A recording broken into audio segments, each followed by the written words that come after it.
शुक्लांबरधरं विष्णुं शशिवर्णं चतुर्भुजं प्रसन्नवदनं ध्यायेत् सर्वविघ्नोपशान्तये अगजाननपद्मार्कं गजाननमहर्निशम् अनेकदन्तं भक्तानाम् एकदन्तमुपास्महे। गुरुब्रह्मा गुरुर्विष्णु गुरुदेवो महेश्वरः गुरुः साक्षात् परं ब्रह्म तस्मै श्रीगुरवे नमः। श्रीमहागणाधिपतये नमः। श्रीमहासरस्वत्यै नमः। श्रीगुरुभ्यो नमः। हरि ओं। విఎన్ఆర్ క్రియేషన్స్ చూస్తున్న ప్రేక్షకులందరికీ కూడా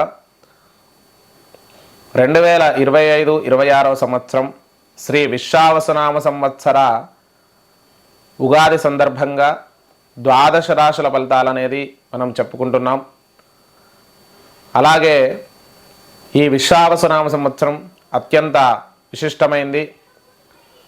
ఈ విశ్వావసునామ సంవత్సరంలో లోకంలోని ప్రజలందరూ కూడా సుఖశాంతులతో ఉండాలని, 12 రాశుల వారికి కూడా ఆ పరమేశ్వరుడి అనుగ్రహం కలగాలని కోరుకుంటూ, మరి ఒక్కొక్క రాశికి ఎలా ఉందో మనం చూస్తూ,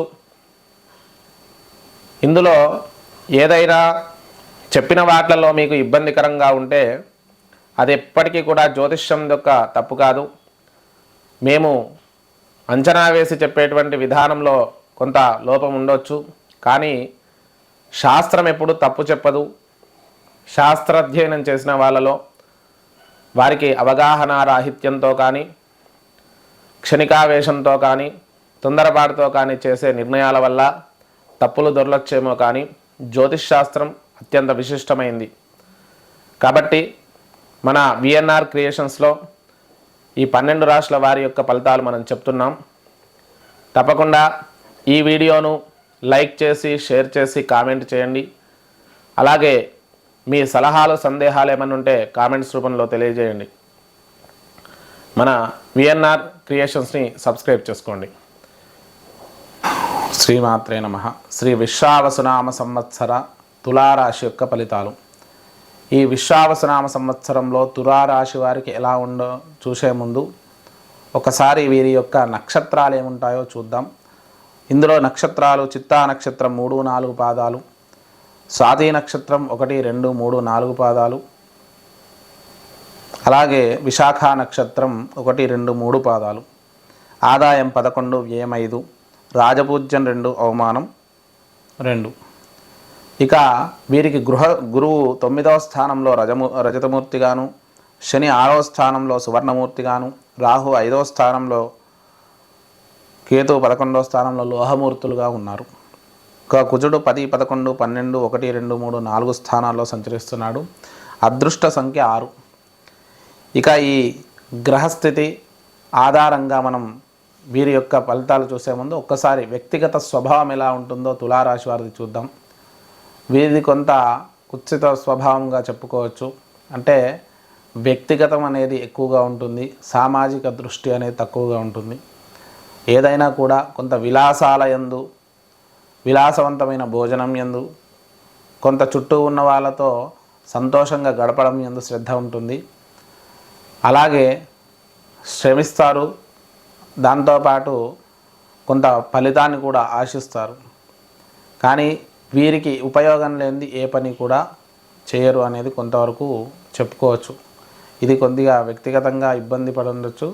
కానీ అలాంటి వ్యక్తిత్వం ఎందుకంటే శుక్రుడు అధిపతి, శుక్రుడు స్వయం ప్రతిపత్తి గల గ్రహం.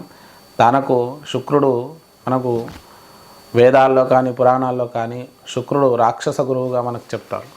ఎందుకంటే రాక్షసులు ఎప్పుడు కూడా సుఖాలను, ఆనందాన్ని కోరుకుంటారు. ఆధ్యాత్మిక చింతన తక్కువగా ఉంటుంది. కాబట్టి అది తాత్కాలికంగా కొంతనే ఉంటుంది. ఇక వీరి యొక్క సంపూర్ణమైనటువంటి విశ్లేషణ చూసుకుంటే ఆరోగ్యపరంగా చూసుకుందాం. తులారాశి వారికి ప్రస్తుతం అయితే భాగ్యంలో ఉన్నాడు బృహస్పతి, అష్టమాధిపతి శుక్రుడే అవుతున్నాడు. కాబట్టి ఆరోగ్య విషయంలో ఎటువంటి ఇబ్బంది ఉండకపోవచ్చు. ఆరోగ్య విషయంలో చిన్న చిన్న సమస్యలు ఉన్నా కూడా వాటి యందు సులభంగా పరిష్కారం అవడంతో పాటు ఎటువంటి ఇబ్బంది ఉండకపోవడం అనేది మనం చూసుకోవచ్చు. కేతువు కూడా ఏకాదశంలోకి వెళ్ళాడు. ఇది శుభయోగంగా చెప్పుకోవచ్చు. అద్భుతమైనటువంటి ఫలితాలు కేతువు అలాగే రాహువులు ఇస్తారు. ఆరోగ్యంగా ఎటువంటి ఇబ్బందులు ఉండవు. ఇంకా ఆర్థికపరమైనటువంటి విషయాలలో చూసుకుంటే ఆర్థిక పరంగా కుజుడు ద్వితీయాధిపతి కాబట్టి ఇక్కడ మనం చూసుకుంటే తులారాశి వారికి 10, 11, 12 ఇక్కడ మనం జూలై, ఆగస్టు, సెప్టెంబర్, అక్టోబర్ మధ్యలో కొంత ఆర్థిక ఇబ్బందులు ఉండే అవకాశం ఉంది. మిగిలిన మా సంవత్సరం అంతా కూడా చాలా అనుకూలంగా ఉంటుంది. ఆర్థిక పురోభివృద్ధి బాగుంటుంది. ఆకస్మిక ధనలాభాలు ఉంటాయి. సమాజంలో ఆర్థికంగా మంచి పేరు సంపాదించే అవకాశం ఎక్కువగా సూచిస్తుంది. ఇక ఇన్ని రకాలుగా అనుకూలంగా ఉంటుంది. దీనిలో పాటు విద్యా సంబంధమైన విషయాలు చూసుకున్నట్టయితే విద్యార్థులకు ఈ తులారాశి వారికి మంచి విజయాలు దక్కే అవకాశం అయితే ఉంది. కొంత కఠినత్వము, కొంత సమస్యలు ఉన్నా కూడా, కొన్ని రకాల ఎదురు దెబ్బలు తగిలినా కూడా అద్భుతమైనటువంటి విజయాలను అయితే పొందుతారు. ముఖ్యంగా సాంకేతిక రంగాలు మొదలగు రంగాల వారు విశేషంగా పేరు ప్రతిష్టలు సంపాదించుకునే అవకాశం, మంచి విజయాలను దక్కించుకునే అవకాశం సూచిస్తుంది. ఉద్యోగపరంగా చూసుకున్నట్టయితే తులారాశి వారికి వీరు శాశ్వతంగా కొంత ఉద్యోగం చేసినా కూడా తరచూ మారాల్సి రావడం, స్థానచలనాలు ఎక్కువగా ఉంటాయి. అయితే ఉద్యోగంలో మాత్రం మంచి పురోభివృద్ధిని సాధిస్తారు. మంచి పేరు ప్రతిష్టలు సంపాదిస్తారు. ఈ సంవత్సరం ఒకవేళ ఉద్యోగం లేకుంటే ఉద్యోగ ప్రాప్తి అనేది కలుగుతుంది. మంచి అనుకూలమైనటువంటి ఉద్యోగం దొరికే అవకాశం ఈ సంవత్సరం సూచిస్తుంది. ఇక రాజకీయ నాయకులకైతే ముఖ్యంగా చెప్పాలంటే బృహస్పతి భాగ్యగతుడు కాబట్టి మంచి విజయాలను, మంచి పేరు ప్రతిష్టలను, సమాజంలో ఒక గుర్తింపును మీకు ఈ సంవత్సరం తీసుకొస్తుందనే చెప్పుకోవచ్చు తులారాశి వారికి. దాంతోపాటు మీ వాక్చాతుర్యం ఎక్కువగా ఉండడం వల్ల మంచి పేరుతో పాటు మంచి విజయాలను దక్కించుకుంటారు. అలాగే సినీ రంగాల వారికి మంచి విజయాలు దక్కే అవకాశం సంపూర్ణంగా ఈ సంవత్సరం మనకు సూచిస్తుంది.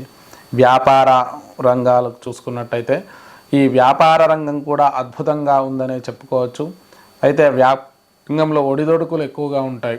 తాత్కాలికంగా విజయాలు, తాత్కాలికంగా నష్టాలు వస్తూ ఉన్నా కూడా శాశ్వతంగా కొంతవరకు స్థిరమైనటువంటి వ్యాపార లాభాలు అనేటివి కలుగుతాయి. వేచి చూడాల్సిన సమయం కొంత ఉంటుంది. వ్యాపారంలో స్త్రీలకు మంచి అనుకూలమైన సమయంగా చెప్పుకోవచ్చు. ఆరోగ్య సమస్యలు కూడా పూర్తిగా తొలగిపోయి, ఆరోగ్య సమస్యలు అన్నీ తొలగిపోయి ఆరోగ్యంగా ఉంటారు. అనారోగ్యం అన్నీ తొలగిపోయి ఆరోగ్యంగా ఉంటారు. చాలా అనుకూలమైన సంవత్సరంగా ఈ సంవత్సరం స్త్రీలకు చెప్పుకోవచ్చు. వ్యవసాయ రంగానికి చూసుకున్నట్టయితే వ్యవసాయ రంగానికి అద్భుతమైనటువంటి పంటలతో పాటు మంచి విశేషమైనటువంటి రాబడి అనేది మనకు ఈ సంవత్సరం సూచిస్తుంది. దానిలో ఎటువంటి సందేహము లేదు. చేతివృత్తుల వారికి కూడా మంచి అనుకూలమైన సమయంగా చెప్పుకోవచ్చు. చేతివృత్తుల వారు అద్భుతమైనటువంటి లాభాలను పొందుతారు.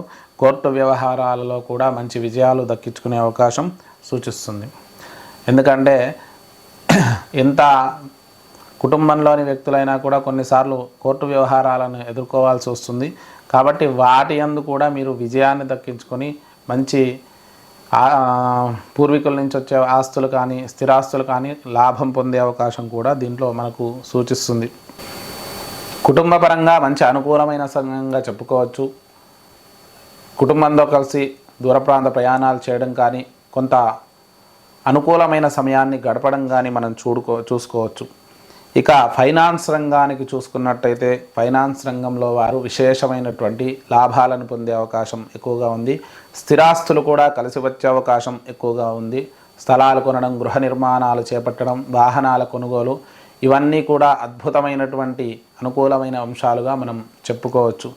ఇక వివాహం అనేది ప్రస్తుతం వీరు అవుతుందా కాదా అని చూసుకున్నట్టయితే తప్పకుండా ఈ సంవత్సరం ఈ తులారాశి వారికి వివాహ యోగం అనేది ఉంది. ఎట్టి పరిస్థితుల్లో వివాహం అయ్యే అవకాశం ఉంది. సంతానం కోసం ప్రయత్నించే వారికి కూడా సంతాన ప్రాప్తి తప్పకుండా కలుగుతుంది.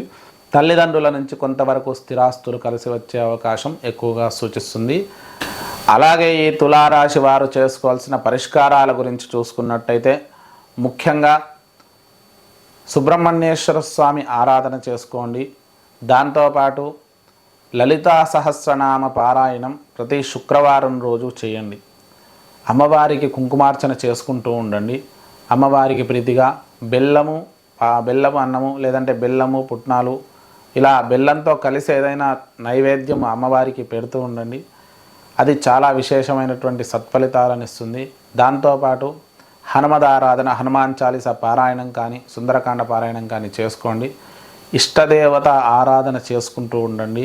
దానివల్ల విశేషమైనటువంటి శుభ ఫలితాలు కలుగుతాయి. శ్రీ విశ్వావసనామ సంవత్సరంలో మనం రాశుల ఫలితాలు చూస్తున్నాం కదా.